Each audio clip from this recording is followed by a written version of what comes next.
آقا سلام، اگه مثلا این مپ رو دوست دارید اما جای کمپ پیدا نمی‌کنید، من یه جاهایی پیدا کردم که میتونید برید یه جوری کمپ کنید که حتی جنم نبینید. این سطل آشغاله هست، میاید این بالا، حالا یه دونه اسنایپ میگیری دستت، حتی ببین جنم نمیفهمی تو اینجایی، هر کی بیاد تق میزنه میمیره. اوکی بریم مثل جای بعدی.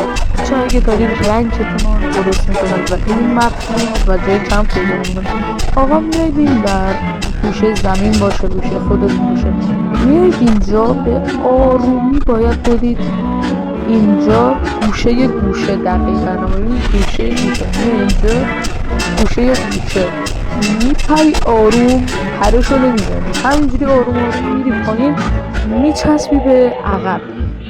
اینجا ببین هر کیو بیاری پیدا نمیکنه دیگه، جدا لایک کن، هر 5 تا لایک یه دونه جای مخفی. خداحافظ.